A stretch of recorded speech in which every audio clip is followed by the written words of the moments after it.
السلام علیکم، welcome to my channel. آج پھر ایک نئی ویڈیو کے ساتھ حاضر ہوں۔ پھر گاؤں میں سب کے سامنے پنچایت بھی کروائی جاتی اور گھڑے مردے اکھاڑے جاتے۔ شکیلہ اور فقے کی کہانی بھی منظر عام پر لائی جاتی۔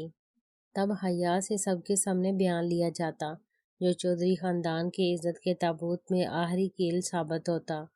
باجوہ صاحب بھی اس کے لیے کچھ نہ کر پاتے۔ تب چودھری اسلم کا پکڑا جانا تو یقینی تھا ہی، لیکن ساتھ ہی اس کی رہی صحیح عزت کا جنازہ بھی نکل جاتا۔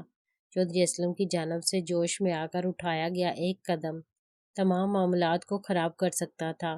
عقل کا تقاضا بھی یہی تھا کہ اگر وہ اس نازک موقع پر اپنی بیٹی کو معاف کرتے ہوئے علی کو بطور داماد قبول کر لے تو اس اقدام سے علاقے کے غریبوں میں اس کی عزت میں اضافہ ہو جائے گا۔ اس کے ووٹ بینک میں حیرت انگیز اضافہ ہو سکتا تھا۔ اس سے معاملہ بھی ٹھنڈا ہو جاتا، وہ الیکشن بھی جیت جاتا اور بعد میں موقع مال دیکھ کر علی کو بھی آسانی سے ٹھکانے لگوایا جا سکتا تھا۔ لیکن میں علی کو اپنے داماد کے طور پر کیسے تسلیم کر لوں باجوہ صاحب؟ آپ بھی کمال بات کرتے ہیں۔ کیسے بھر لوں یہ کڑوا گھونٹ میں؟ کیسے سمجھاؤں میں اپنے دل کو؟ جیسے لوگ سمجھاتے ہیں اپنے آپ کو اسلم، جیسے دنیا میں دوسرے لوگ بڑا اور کامیاب آدمی بننے کے لیے، اپنی کامیابی کے لیے بڑے بڑے کڑوے گھونٹ پی جاتے ہیں، بالکل ویسے ہی اسلم۔ اگر تمہاری بیٹی تمہارے حق میں بیان دے دیتی تو کہانی بدلی جا سکتی تھی۔ غصہ نہ کرنا، لیکن وہ تو کام پکا کروانے کے بعد یہاں آئی ہے۔ اس بات سے چودھری اسلم کے تن بدن میں آگ لگ گئی، لیکن وہ کچھ بھی نہ بول سکا۔ باجوہ صاحب کی نظر میں اس کی بیٹی گھر سے بھاگی تھی، اس لیے اسے خاموشی سے سب کچھ سننا تھا۔ بھاگ کر شادی کرنے والی بیٹیوں کے باپ دوسروں کے سامنے سر اٹھا کر بات نہیں کرتے۔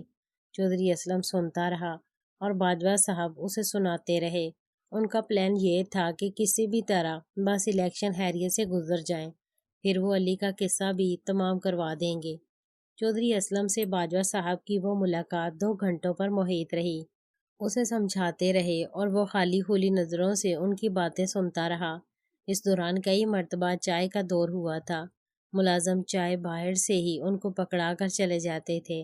باجوہ صاحب نے اس کو قائل کر ہی لیا تھا۔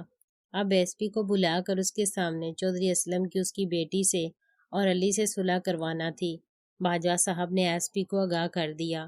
جب انہوں نے یہ کہا کہ ایس پی علی اور حیا کو لے کر چودھری اسلم کی حویلی پر آ جائے تو ایس پی نے انکار کر دیا۔ اس نے کہا کہ علی اور حیا کی زندگی کے حوالے سے وہ کوئی رسک نہیں لینا چاہتا، اس لیے اگر آنا ہے تو چودھری اسلم اور وہ چل کر علی کے گھر آئیں۔ آخر چودھری اسلم اور باجوہ صاحب کو ماننا پڑا۔ وہ دونوں وہاں سے علی کے گھر کے لیے روانہ ہوئے تھے۔ باجوہ صاحب اپنے تئیں مطمئن تھے کہ چودھری اسلم ان کے سمجھانے پر ٹھنڈا پڑ چکا تھا، لیکن ان کا اندازہ غلط تھا۔ چودھری اسلم نے جب دیکھا تھا کہ باجوہ صاحب اسے کسی صورت علی اور حیا کو مارنے جانے نہیں دے رہے تو اس نے اپنی اندرونی کیفیت کو چھپانے کا فیصلہ کرتے ہوئے بظاہر ان کی بات مان لی تھی، لیکن اندر سے وہ اب بھی علی اور حیا کے قتل کے فیصلے پر قائم تھا۔ بس ایک مرتبہ اس کا سامنا علی سے ہونے کی دیر تھی، پھر وہ اپنی مرضی کا مالک تھا۔ اس مقصد کے لیے اس کی قمیض میں موجود ایک خفیہ پستول کافی تھا۔ یہ پستول وہ ہمیشہ اپنی قمیض کے اندر رکھتا تھا۔ باجوہ صاحب نے سب کو منع کر دیا، ہم وہاں اکیلے ہی جائیں گے، ان سب کو بول دو کہ کوئی ہمارے پیچھے نہیں آئے۔ پھر باجوہ صاحب نے خود ہی انگلی کھڑی کرتے ہوئے سب کو مخاطب کرتے ہوئے تنبیہی انداز میں سختی سے کہا، سنا تم لوگوں نے، کوئی ہمارے پیچھے نہ آئے۔ علی وغیرہ ابھی تک اپنے گھر میں ہی موجود تھے، اگرچہ ان کے سونے کے لیے ہمارے گھر میں انتظام ہو چکا تھا، لیکن وہ لوگ ابھی تک وہیں اپنے گھر کے ملبے کو دیکھ دیکھ کر اپنی یادیں تازہ کر رہے تھے۔ چودھری اسلم اور باجوہ صاحب اکیلے ہی آئے تھے۔ یہ ہدایت بھی ایس پی کی طرف سے ہی کی گئی تھی۔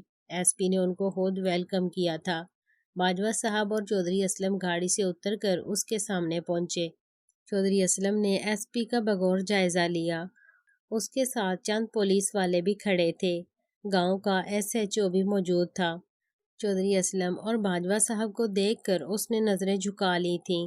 گاؤں کے چند افراد وہاں جمع ہونا شروع ہوئے تو ایس ایچ او نے انہیں جھڑک دیا، چلو اے پھٹو یہاں سے، کیا یہاں سرکس لگی ہوئی ہے؟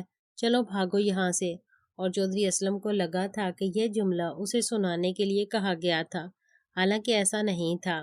بات صرف اتنی تھی کہ وہ ہر بات کو خواہ اپنے آپ سے نتھی کر رہا تھا۔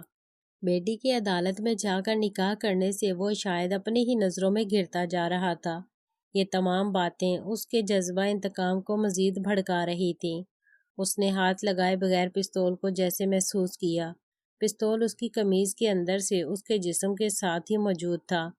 آج سے پہلے اس نے اسے شاید ہی کبھی نکالا ہو، لیکن اب اسے نکالنے کی ضرورت پڑنے والی تھی۔ ایس ایچ او گاؤں والوں کی طرف متوجہ تھا۔ ساتھ ہی اس نے ایک دو آدمیوں کے پیچھے بھاگتے ہوئے انہیں ڈنڈے رسید کر دیے۔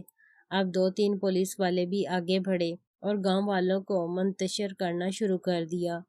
گاؤں والے اب وہاں سے جا رہے تھے۔ چودھری اسلم کی نگاہیں ماحول کا جائزہ لے رہی تھیں۔ اس کے اندر سے ایس پی کے لیے ایک گندی گالی نکلی تھی۔